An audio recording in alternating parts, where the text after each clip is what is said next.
Hello and welcome to the Kent Voices podcast with me, your host, Charlie Gurr. Today is a Chaplaincy special, so without further ado, let's get on with the podcast. Okay, so we're joined by the Reverend Dr. Stephen Laird, and you are the lead chaplain on the Canterbury campus. Hello, thanks for coming on. That's all right. Nice to talk to you. No worries. Okay, so firstly, what does your role involve? Well, as you can imagine, our campus, both at Canterbury and the Medway Canterbury, the student body is very diverse in terms of culture and nationality, and also many of them have a religious faith. And the chaplaincy is primarily here to serve both individuals and groups of people with different world faiths, although we also do a lot of work with anyone from across the campus, anyone that we're able to help. Okay, so those wanting to perhaps find out more or attend some sessions, where would they need to look for that?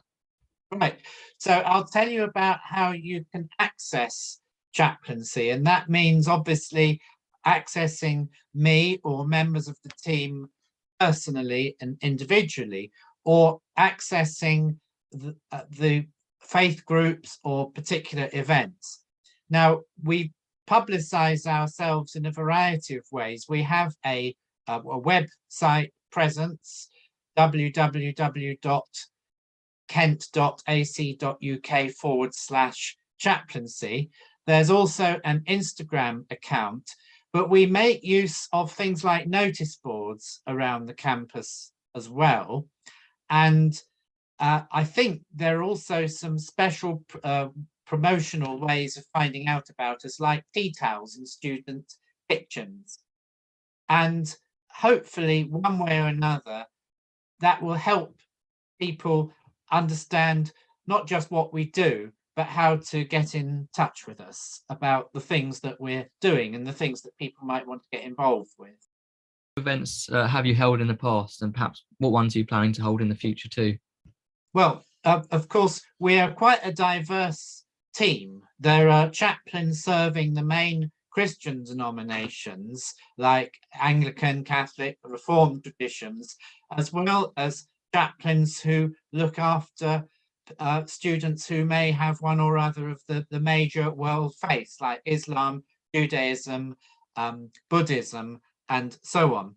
And each chaplain, in cooperation with a student group, lays on a series of events. Usually, most of these events take place during term time, and particularly in the autumn term, because of course that's when people arrive on campus and they're looking for groups to join, and they're looking for friends and people that they feel comfortable with.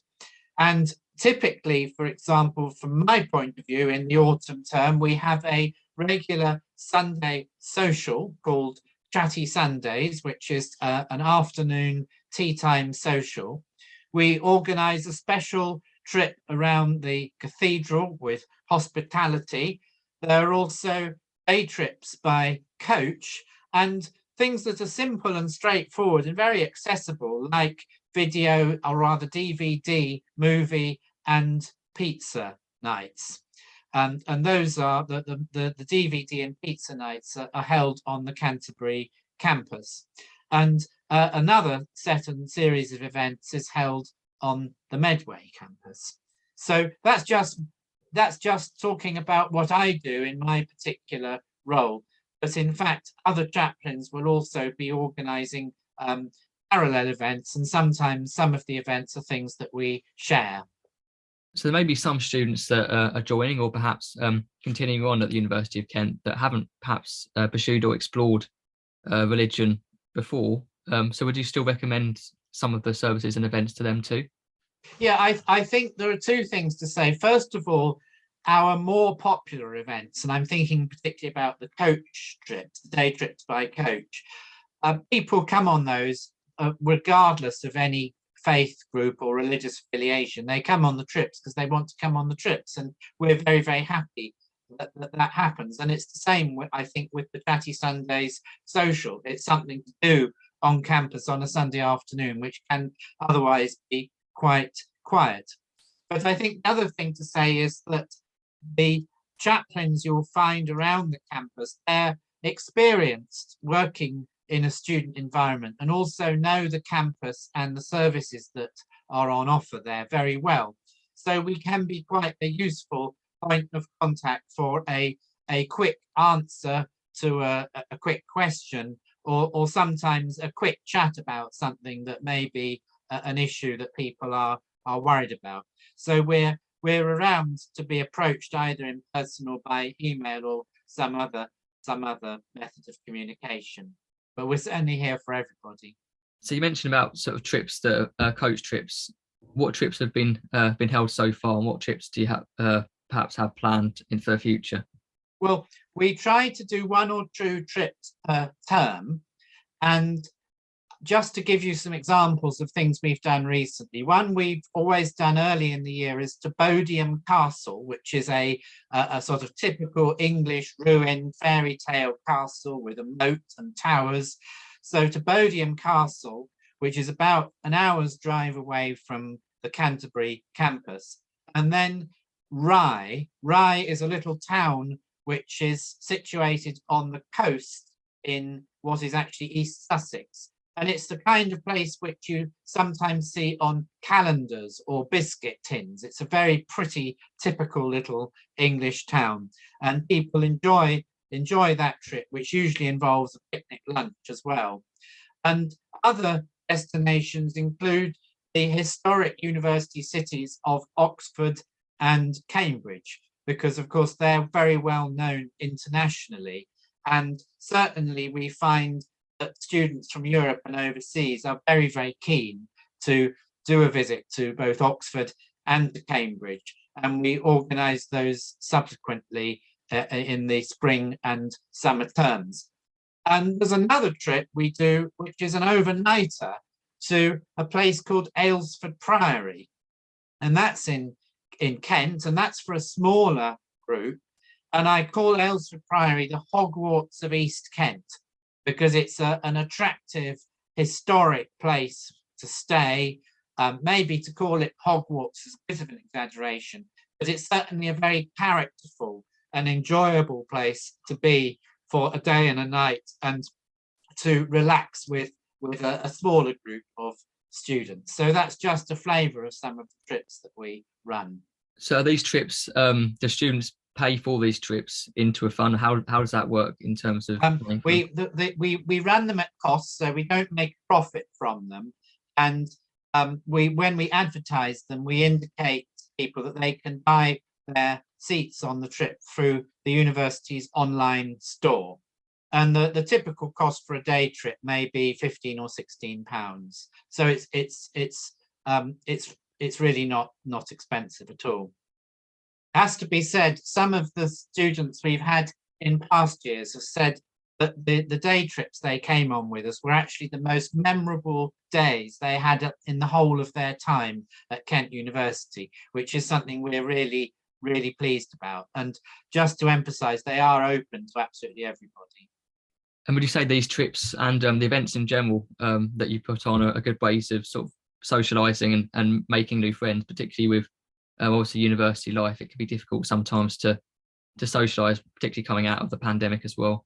Yeah, I think you're right, Charlie, and I think with, traditionally with chaplaincies and faith groups at universities has been a really good way for people to make friends, because I think a lot of our events are very much that's a neutral space, and the things we do, like DVD and pizza nights and chatty Sundays, they're socials, but they're socials that are hosted by chaplains. So we're always there to serve the tea, make sure everybody's talking, make sure the whole thing is good and happy. So it is quite a good environment, which is maybe a little bit easier in some respects than some other aspects of student life, where socializing or partying can be quite a heavy scene. Okay, that's great, Stephen. Have you got anything else you wanted to add on before we finish? Yes. I think the one last thing I wanted to say was that we do have certain spaces on campus, venues, rooms where some of our events take place. And on the Canterbury campus, we've got Eliot College Chapel, and that's on the lower ground floor of Eliot College. And that is used by various Christian groups throughout the week. But it's not just used for prayer and worship, it's also used for social events, and it is equipped in that way with sofas and there's a kitchenette and that, so we can do and there's a big screen television as well. So we do quite a lot of our smaller scale events in Eliot College Chapel. There is also a prayer room which is particularly popular with Buddhist and Muslim students who need to find a quiet place to go, perhaps along by themselves during the day. Currently, that's located in Rutherford College Cloisters, but that may actually move in the autumn, so watch this space. And if you're a Medway student, or if you go to Medway, there is a faith space in the Pilkington building, and that's quite well signposted, and you'll be able to find that there.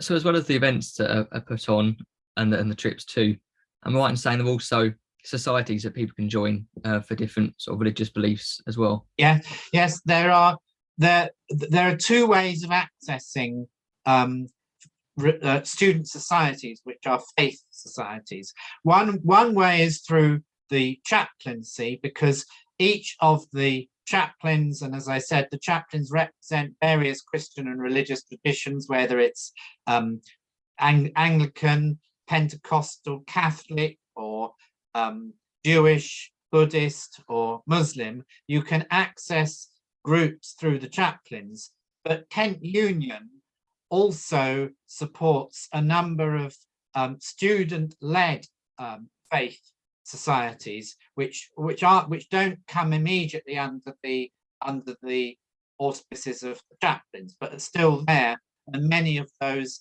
are quite active. So it's definitely also looking at the Students' Union website to see there the full range of faith groups and religious societies, including the ones that are student-run, as opposed to being part of the university chaplaincy.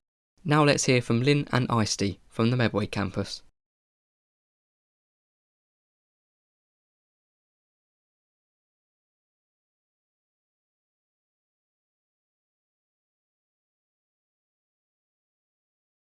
My name is Lynne Martin, and I am the Medway campus chaplain.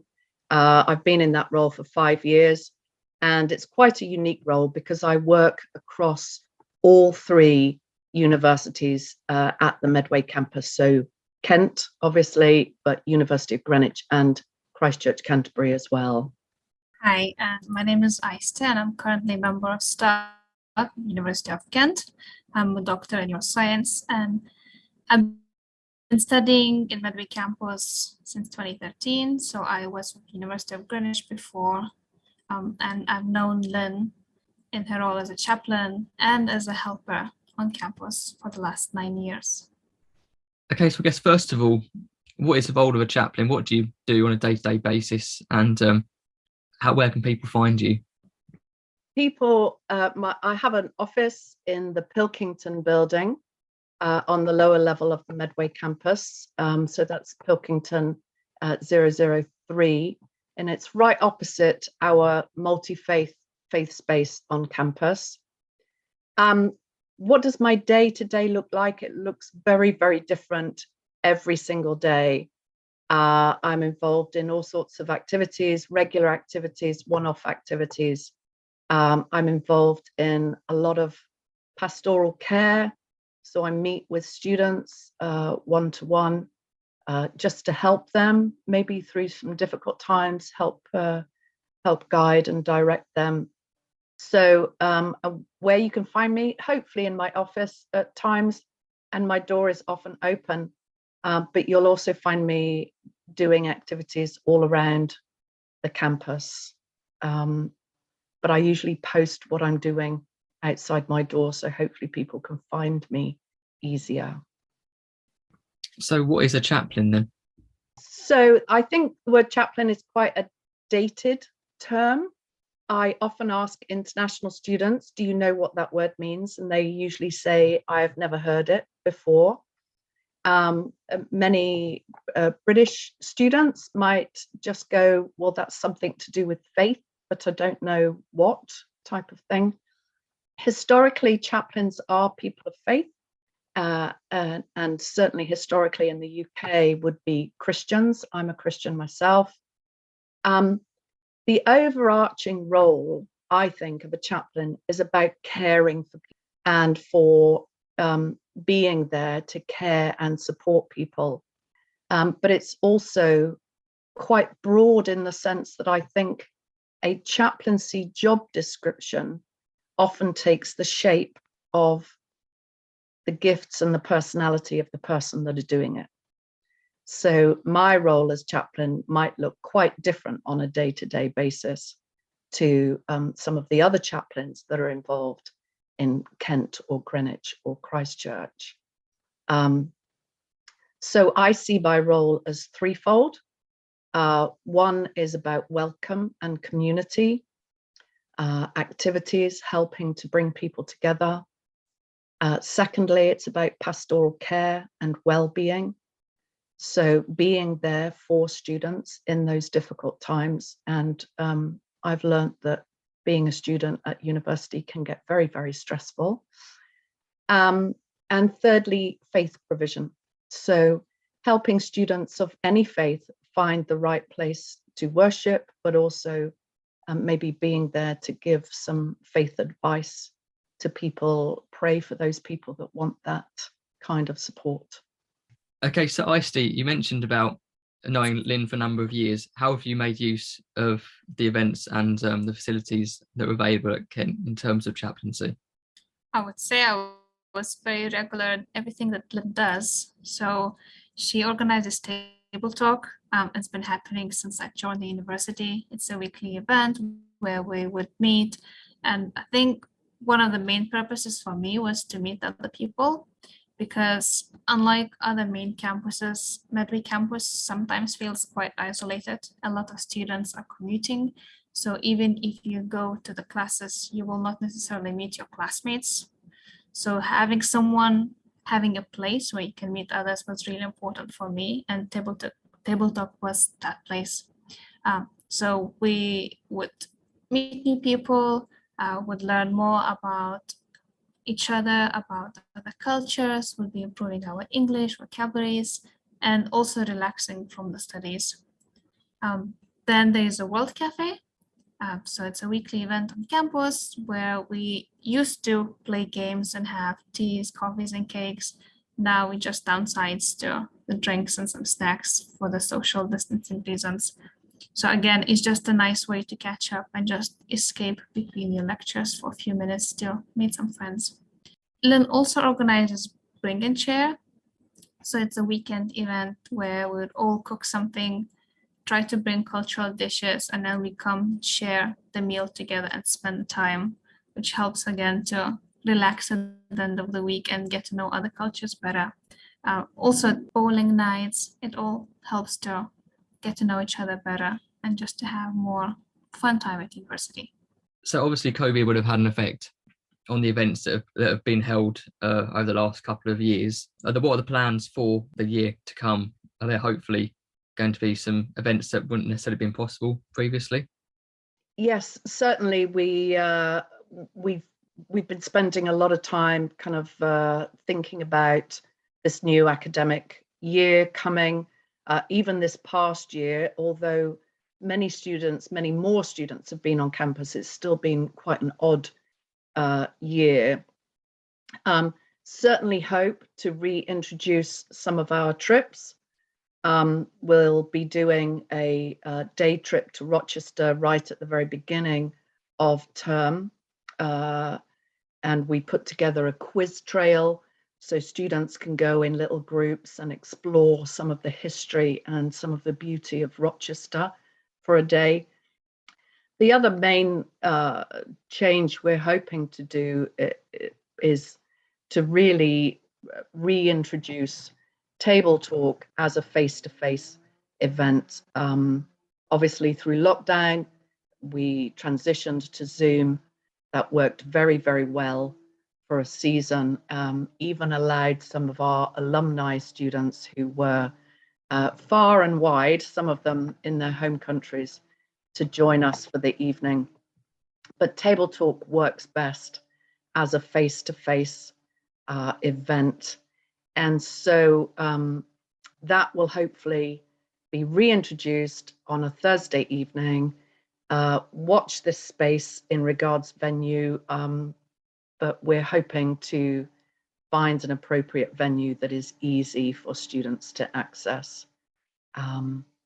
And just highly recommend students coming to that to, as Aiste said, find a place of community. There's lots of loneliness on campus. Sometimes it can be busy, but you can feel quite lonely. And for internationals who are away from their home culture, away from their families, finding community is really important. But in the process, we really try to show the students, teach the students something about British culture, but also a very open environment and forum in which they can learn about other cultures and really improve their own cross-cultural skills and understanding.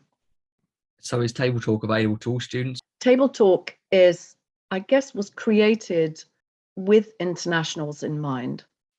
However, we have really, really valued some British students that have come along to that, because we think that it's good for internationals to make those close friendships across other cultures. It helps them to understand the younger element of British culture. I'm not the younger element, I'm the older element. And I think for British students as well, it can really open their minds and open their understanding of other cultures. And I firmly believe that through Table Talk, people will learn life skills and skills that really genuinely will aid their employability in the future.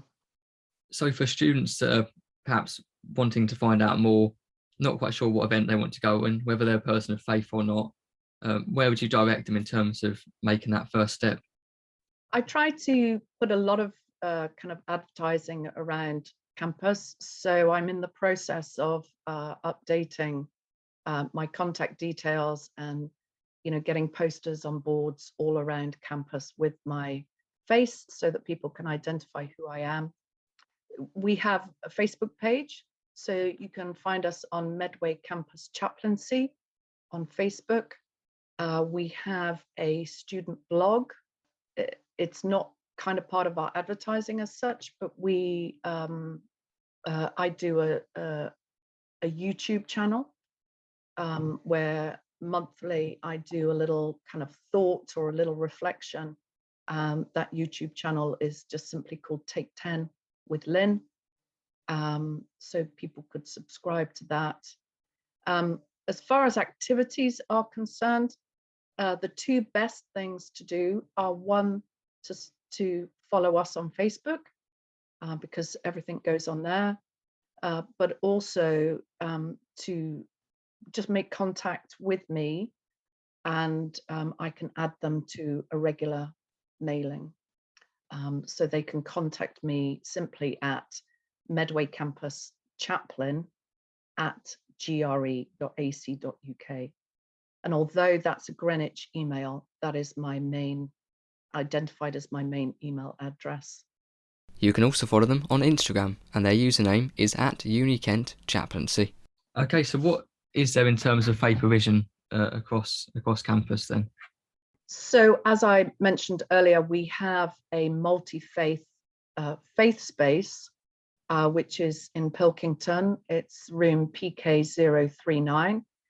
that is open to students of all faiths, and we ask that people use that in a respectful manner. That is quite naturally busy at times with our Islamic students, but it is genuinely open to all faiths, and we ask people to take advantage of that space. I'm around personally for pastoral or faith counsel. If people are looking for a place of worship, whether that is a mosque or a church or gurdwara, I have details and can help point people in the right direction. But one new project we hope to get off the ground in Medway is going to be a slightly smaller version of what happens in Canterbury Cathedral. It's an event called Sacred Space, and it will be primarily for Christian students who are away from their place of worship, maybe haven't been able to find a church locally or have not plugged into one of the faith societies on campus. Again, we're not 100% sure yet where Sacred Space will happen. But the idea behind it is a once a month kind of quality afternoon for students, Christian students, to come together, share a meal together, look at the Bible, look at some issues of faith that are maybe pertinent to them during their time of study, and again to give them a place of a faith community that they can belong to. So any existing or new Christian students that would like to take advantage of that or know a little bit more can make contact with me. I would love to hear from them. Yes, I actually wanted to add, for anyone who might be afraid maybe to approach a chaplaincy, thinking it's all about the faith, is that Lynne is really approachable. She's always there. She gives really good hugs if anyone needs a mood lift. She'll help you with any issues you have, or just to listen for any happy moments that you want to share with. So don't worry if you have faith or if you have no faith. It's just go and see her and get cheered up with her smile and big hugs. So just one other thing that I wanted to tell you about is a sustainability project that we run called Bargain Corner. I don't know if Aiste remembers, but it was her that actually gave it the name Bargain Corner. We used to call it bric-a-brac, but bric-a-brac was not translatable into other languages. And when I took the role of Medway Campus Chaplain, and we were kind of reinventing the wheels a little bit, it got called our Bargain Corner. It's a really successful and highly valued sustainability project, and was created initially because we have a number of international students who come not prepared for British weather, and I put a call out amongst staff and amongst local church contacts for hats and scarves and gloves and coats and jumpers, and we sell those items at absolutely minimal cost. All of that money gets fed directly back into activities for students that's run by Chaplaincy. The Bargain Corner kind of grew and snowballed, and we now sell bedding and household items. So any students that are leaving university, we will happily take anything that you have that is still of use, that might be still in good condition for new students coming. And obviously for new students, we can save you a lot of money, and in the process prevent a lot of stuff just going to landfill. So it is a win-win project. The opening hours of the Bargain Corner can be a little erratic because I'm reliant on my own hours of availability and maybe on volunteer students. The Bargain Corner is primarily a Medway project. I'm not sure about the campus at Canterbury. In some respects, there's no reason why something similar couldn't happen, and not necessarily run by Chaplaincy, but by student union or one of the student societies. But the Bargain Corner itself was originally and still is primarily a Medway event. Sorry, I just wanted to add about the Bargain Corner said in the Canterbury campus. So I saw at the University of Kent in the Parkwood side where there's co-op. I'm not sure if you're aware of it. I saw a sign for the household items, so maybe they're collecting them now. So it might be worth checking if there's anything available. Unfortunately, that's all we have time for on this episode of the Kent Voices podcast. This podcast was brought to you by Student Services at the University of Kent. Student Services.